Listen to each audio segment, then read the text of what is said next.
Қайырлы күн достар, баршаңызға бүгін сіздермен тауық аяқтарының мариновка жолын көрсететін боламын. Бұл рецепті мен бұрыннан қолданып келе жатырмын. Өте сочный және қып-қызыл болып шығатын дәмді рецептерімнің бірі. Жасап көруге кеңес етемін. Менің арнама тіркеліп, лайкты басып және қоңыраушасын белгісін басып кетсеңіздер, алдағы уақытта менің шыққан видеоларымды бірінші болып сіздер көре алатын боласыздар. Ыдысымызға соевый соусымызды құямыз. Барлық қоспаның қанша грамм кететінін мен төменге описание бөліміне жазып кететін боламын. Және үстіне томатный пастаны саламыз.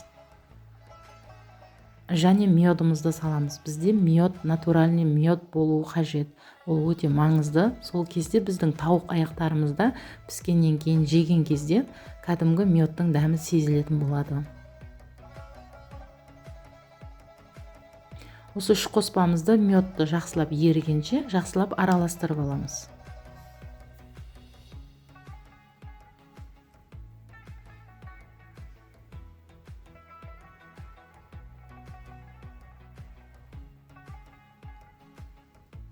Менде мұнда тұз, қара бұрыш және шашлик приправасы бар. Осы үш қоспамызды үстіне салып, тағы да біркелкі болғанша араластырып аламыз.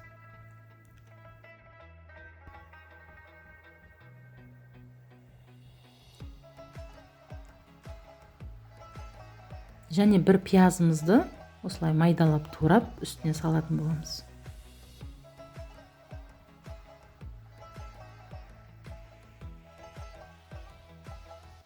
Бұл рецепті мен бұрыннан қолданып жүрмін. Өте дәмді болып шығады және сочный болып шығады. Сіздер де жасап көріңіздер.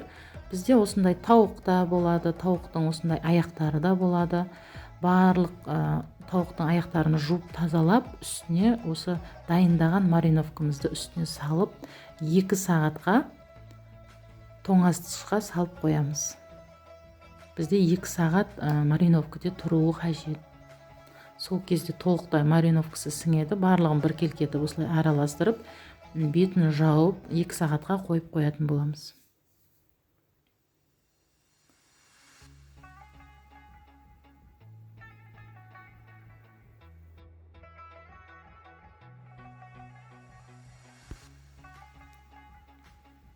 Мінекей, менде достар 2 сағат уақыт өтті. 2 сағат мариновкада тұрды. Енді протеинімізге салып, үстін осылай кистінің көмегімен ыдысымызда қалған соусымызбен үстінен осылай жағып шығатын боламыз. Барлығын жақтым. Енді 180 градуста 60 минут пісіріп алатын боламыз. Мінекей достар, барлығы дайын болды. Өте дәмді болады және сочный болып шығады. Жасап көріңіздер және менің каналыма тіркеліп қоңыраушаны басып кетуді ұмытпаңыздар. Жасап көріңіздер. Сіздермен бірге болған Жанар Баймұрат. Астарыңыз дәмді болсын, сау болыңыздар.